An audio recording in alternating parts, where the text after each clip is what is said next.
नमस्कार। नए साल की बहुत बहुत दिल से मुबारकबाद दोस्तों। जी हाँ, यूं तो दुनिया में गम है, मतलब गम ही गम है। मतलब खुशियों की तो कोई बात ही नहीं कर सकता। गम गम इसलिए कि यूपी का इतिहास उठा के देख लीजिए, मतलब यूपी का वर्तमान उठा के देख लीजिए, बिहार का वर्तमान उठा के देख लीजिए। कहीं छात्रों पर डंडे हैं तो कहीं प्रशांत किशोर छात्रों को फंसा करके निकल जाते हैं। और उत्तर प्रदेश के योगी जी की पॉलिटिक्स, प्रधानमंत्री मोदी जी की पॉलिटिक्स पर भारी पड़ती है। सुनने में आया है कि योगी जी ने अंदर खाने काटम काट शुरू कर दी है। जी हां, लॉबिंग शुरू हो चुकी है बीजेपी के अंदर।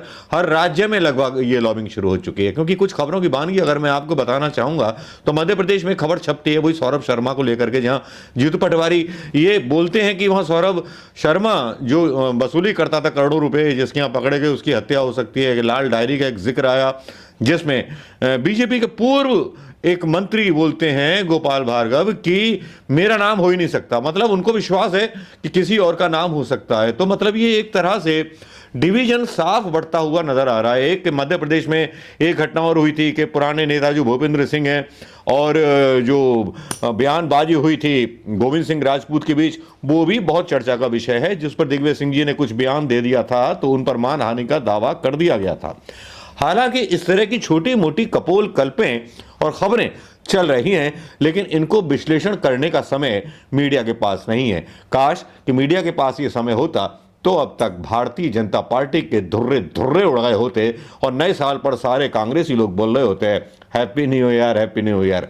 दिल्ली में राजनीति का तापमान काफी गर्म हो चला है, लेकिन इस बीच विश्व की राजनीति में एक ऐसी अनोखी खबर आई है जिससे कि हमारे देश की बहुत बड़ी बदनामी हो रही है। बांग्लादेश का मसला हो चाहे मणिपुर का मसला हो, जिसको इंटरनेशनल फॉर्म्स पर बहुत बुरी तरह से उठाया गया और जिससे हमारे देश की काफी छिछालेदारी हुई पिछले साल। लेकिन आशा करते हैं कि इस साल ऐसा कुछ नहीं होगा। हालांकि इस साल कुछ बदलाव आएंगे, कुछ चीजें होंगी, कुछ ऐसी चीजें घटेंगी जिनकी कल्पना राजनीतिक पार्टियों ने भी नहीं की होगी।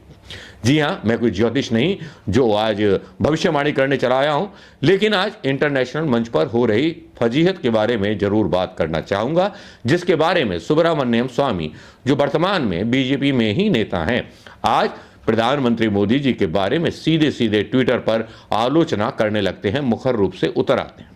वो एक ट्वीट करते हैं जिसमें वो एक तस्वीर को ट्वीट करते हैं जिसमें विदेश मंत्री जयशंकर और ट्रंप साथ साथ बैठे हुए दिखाई दे रहे हैं और उस पर एक संजय घोष नाम के लिखते हैं, सर जी मेरी नौकरी का सवाल है, स्टॉल वाली सीट भी चलेगा, मतलब जो साइड वाली सीट है वो भी चलेगा, लेकिन प्रधानमंत्री मोदी जी को किसी तरह यहां अमेरिका में बुला लीजिए। इस तरह की चिरौरी विश्व गुरु का दावा करने वाले प्रधानमंत्री मोदी जी के विदेश मंत्री को अमेरिका में जाकर करनी पड़ रही है। अमेरिका के अखबार और अमेरिका के पत्रकार जहां एक तरफ भारतीय मीडिया को शर्मिंदा करने वाले बयान देते हैं, वो कहते हैं कि हम बिकाऊ मीडिया नहीं हैं, हम भारतीय मीडिया की तरह बिके हुए नहीं हैं और हम वही सवाल पूछेंगे जो सवाल हमारे दिल में होगा। जहां एक तरफ ट्रंप अप्रवासी लोगों के मुद्दे को लेकर के अमेरिका में चुनाव का जो है डंका बजा चुके हैं, वहीं दूसरी तरफ जयशंकर प्रसाद पता नहीं किस मुंह से प्रधानमंत्री मोदी जी को बुलाने की वकालत कर रहे हैं। ये वही ट्रंप हैं जिन्होंने कई अप्रवासी भारतीयों को मतलब भारत वापसी का रास्ता दिखा दिया है, घर वापसी का रास्ता दिखा दिया है। भले ही हिंदुस्तान में घर वापसी का शब्द जो है मुसलमानों से या हिंदुओं से जोड़कर या पाकिस्तान से जोड़ करके देखा जाता हो, लेकिन इस समय हालात अमेरिका में ये हैं कि प्रधानमंत्री जी की जो इमेज है उसको बचाने के लिए सरकार ने चारों दिशाओं में अपने घोड़े खोल रखे हैं, जिनके बारे में सोशल मीडिया पर और कुछ कुछ टीवी चैनलों पर बहस चल निकली है और बड़ी फप्तियां और बड़ा मजाक उड़ाया जा रहा है। दूसरी तरफ उत्तर प्रदेश के राजनीतिक हालात बद से बदतर होते जा रहे हैं।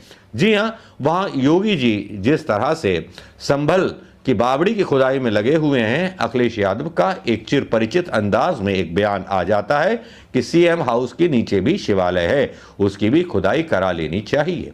इस तरह की जब राजनीति होने लगती है देश में तो लगता है कि देश में एक विराम काल आ गया है।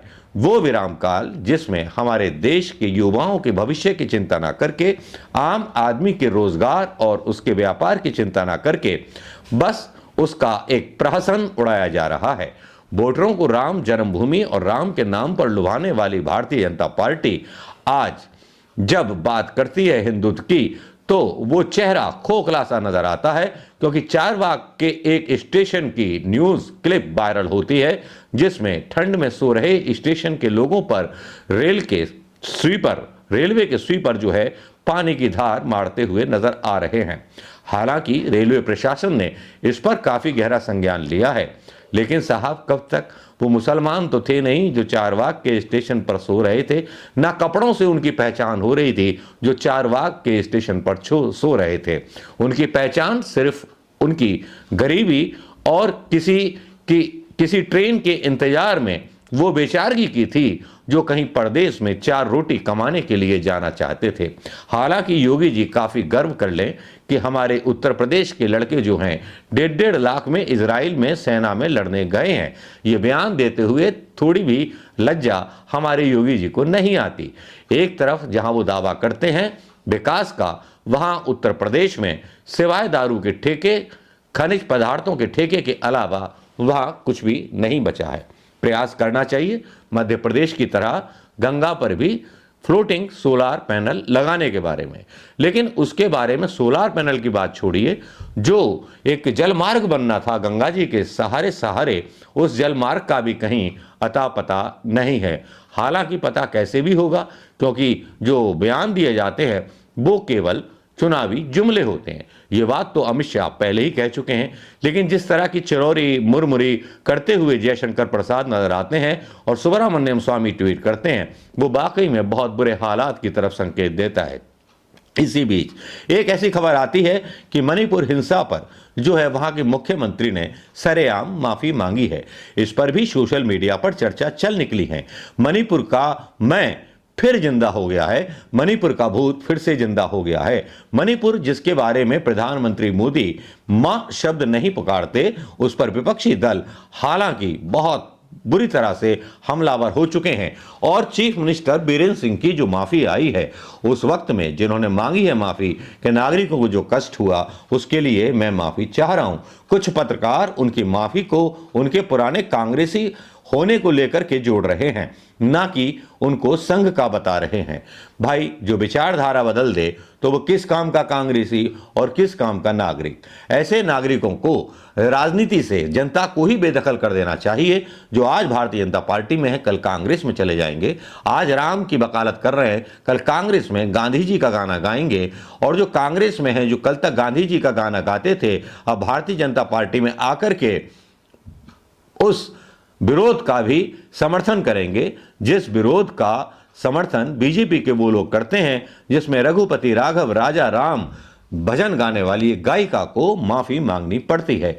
नए साल में आप खुश रहें, प्रधानमंत्री मोदी जी के बारे में दुआएं कीजिए, क्योंकि बस से बदतर हालात विश्व गुरु के हो चुके हैं। सुब्रमण्यम स्वामी ने जिस तरह से फिरकी ली है उससे पता चल जाता है कि हमारे प्रधानमंत्री मोदी जी की किरकिरी अमेरिका में किस तरह से हो रही है। इस नए साल के मौके पर कृपया प्रधानमंत्री मोदी जी के बारे में गलत ना बोलें, उनको सुझाव दें कि किस तरह से विश्व गुरु बनने के बारे में उनको अपनी छवि सुधारनी चाहिए। नमस्कार, जय हिंद दोस्तों।